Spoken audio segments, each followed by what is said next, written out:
Olha, ela está olhando para outra pessoa. Ela gosta de outra pessoa. Você vai recebendo algumas informações no pensamento que são influências dos espíritos. E isso, óbvio, não é bom.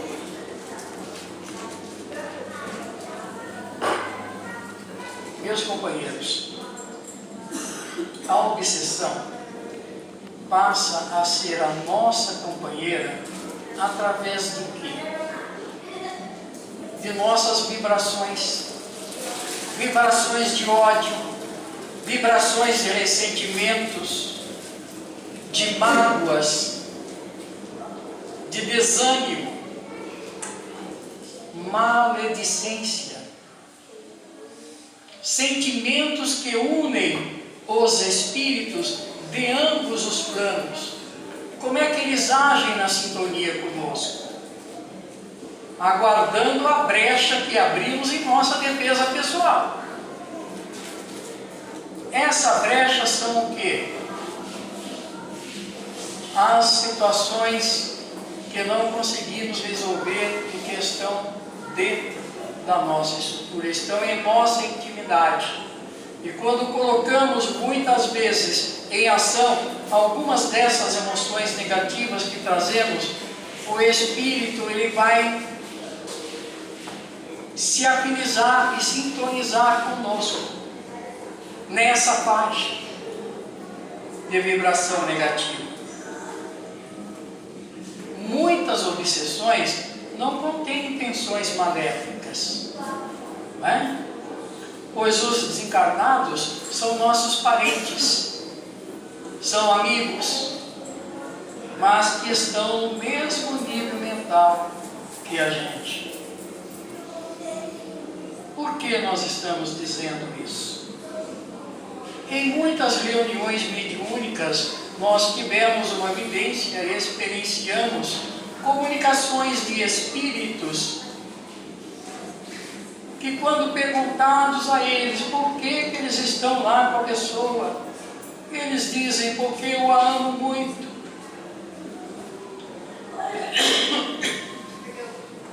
Porque eu não posso viver sem ela. Mas você não percebe que você está causando uma influência negativa com a sua presença? Mas eu tento ir embora, mas a pessoa não me deixa. Muitas vezes isso ocorre por quê? Aquela situação de saudade. Mas não aquela saudade gostosa e até chorosa por alguém que partiu. É aquela saudade cheia de revolta. Aquela saudade do tipo: por que você me abandonou? Você não devia ter feito isso. Eu sinto tanto a sua falta. Automaticamente você está enviando uma vibração negativa para aquele espírito que desencarnou. Acha que aquele espírito vai se sentir feliz? Porque ele também lá está preocupado com a gente. Está morrendo de saudades da gente. Basta uma simples vibração e acontece a atração. É óbvio, e o espírito então passa a sintonizar-se conosco numa esfera negativa que acham que é uma atmosfera amorosa. Vejam, vamos alertar para alguns efeitos da obsessão. A razão declina. Vamos ver se a gente se encaixa de repente numa dessas razões. A vontade enfraquece. Sabe quando você se sente apático? Não tem vontade nenhuma. Muito cuidado. Os sentimentos que você tem se deterioram. Procure perceber se isso acontecia em alguns momentos antes. Os hábitos mudam, começam a mudar de uma hora para outra. hábitos inclusive que você não tinha, mas passa a ter. Instabilidade emocional. Você tem momentos de estar vivendo no céu e momentos de estar vivendo no inferno.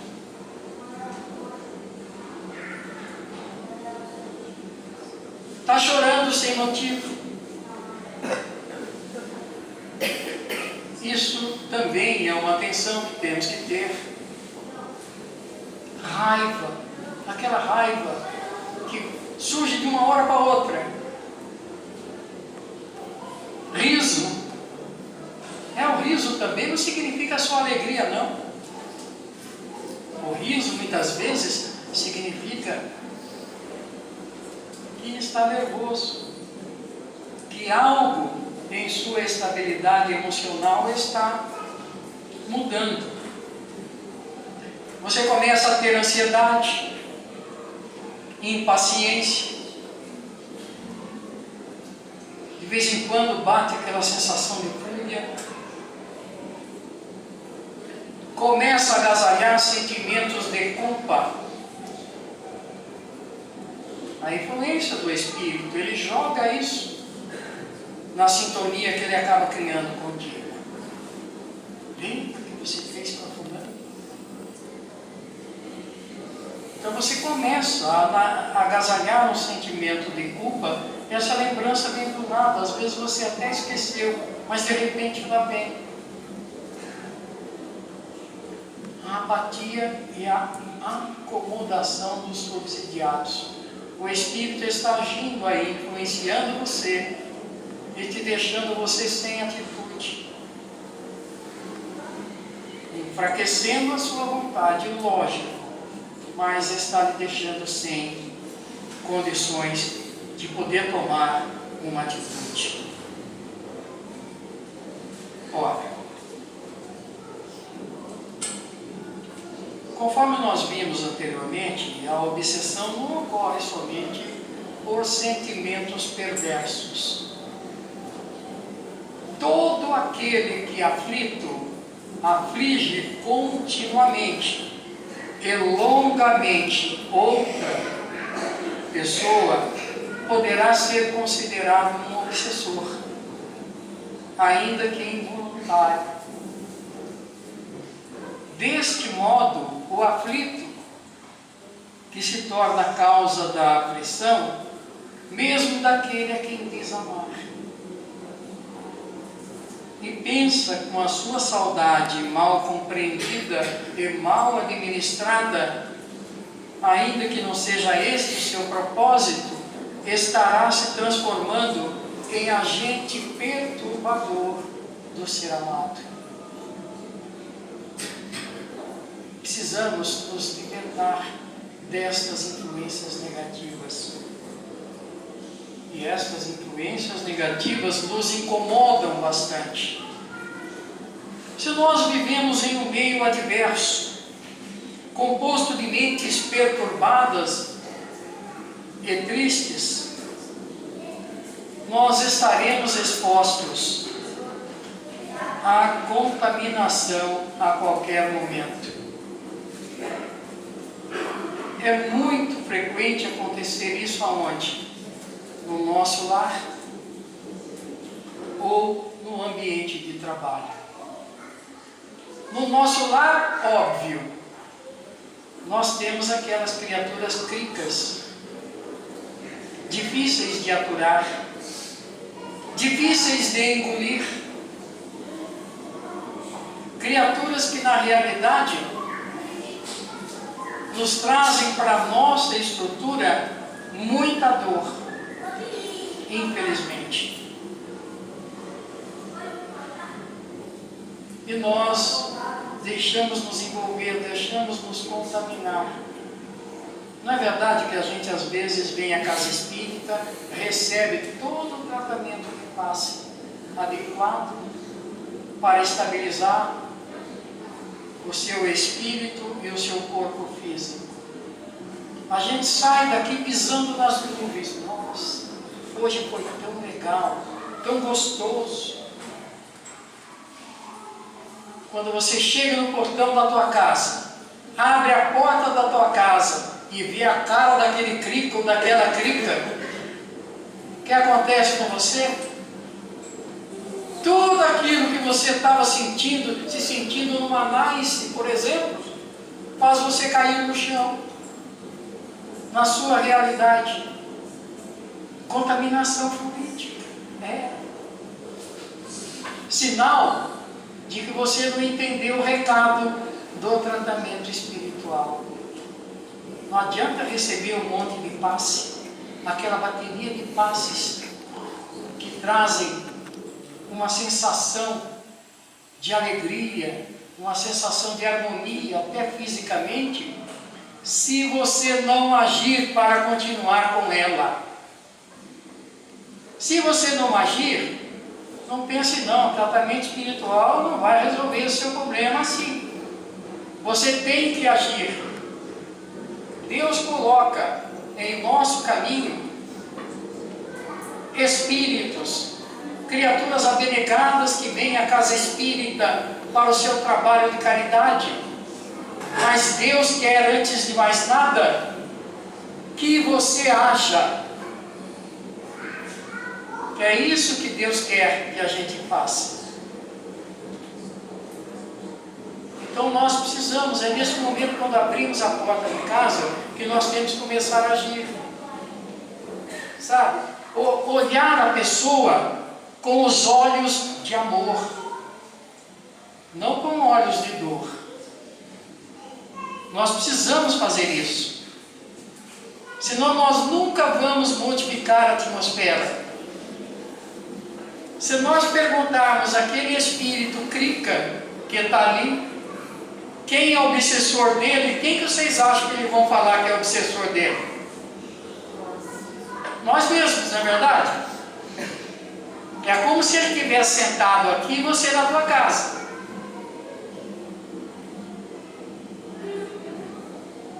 Neste momento, nós precisamos ter os olhos de amor. Em primeiro lugar, se nós não fizermos com que o amor comece a interagir com as nossas atitudes e nossos comportamentos, não vai adiantar nada, gente. Nós não vamos atender a recomendação de Jesus de amar os nossos inimigos. São nossos inimigos, infelizmente, sabe por quê? Já imaginaram como nós guerreamos com esses cricas? Chegaram a imaginar isso? Guerreamos como nunca contra eles. E quando isso vai parar? Quando ele morrer, aí a gente vai compreender o valor e vamos sentir o remorso enorme.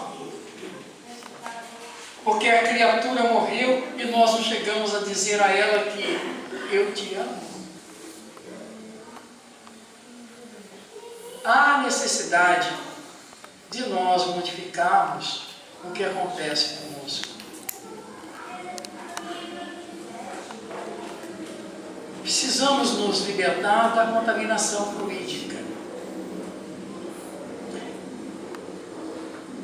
A terapia moral, ela é tanto para o obsessor quanto para o obsidiado. Algumas religiões chegam a chamar essa terapia de quê? Descarrego. Como é que nós podemos tirar com a mão algo que está em nossa intimidade e que nós não trabalhamos? Já repararam a grande dificuldade que temos de olhar para dentro de nós e conhecermos as emoções doloridas que estão fazendo com que o nosso dia não seja um dia feliz?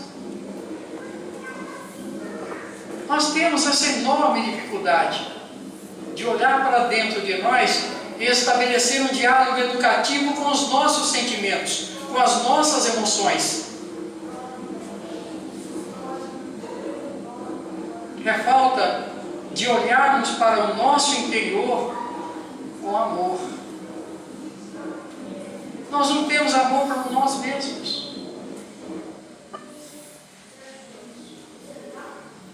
No obsessor, essa terapia, que nós chamamos de desobsessão, ela tem que ser amorosa, nossa enérgica. Né? No obsidiado, nós vamos ter que estabelecer aí momentos de termos a terapia do amor. Percebem? Por que as terapias de um tratamento espiritual acontecem através do Evangelho? Porque o Evangelho é amor. E nós precisamos dessa terapia de amor. Outra coisa que nós temos que ter é a vontade enorme de nos curarmos. Se nós não tivermos isso, nós não agiremos. Temos que fazer uma renovação mental. Sim. Nós não temos o hábito de fazer isso. Nós não temos tempo. Né? Vamos deixar para o final de semana prolongado, aí eu vou ter condição de refletir, fazer a renovação mental.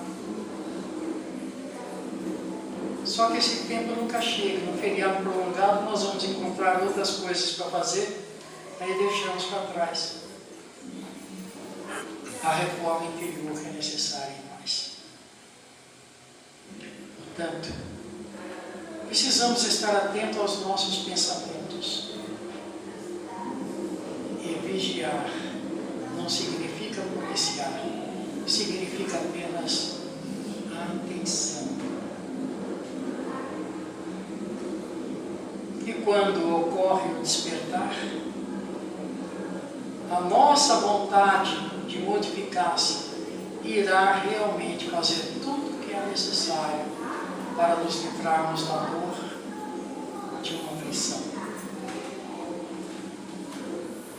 E termos em consideração a importância de cultivarmos todas as virtudes ensinadas no Evangelho. E Jesus ainda, para finalizarmos, deixa uma frase. Aliás, é uma frase que nós precisamos refletir muito e entender a força que contém essa frase. Ajuda-te e o céu te ajudará. Só isso. Boa noite. Graças a Deus.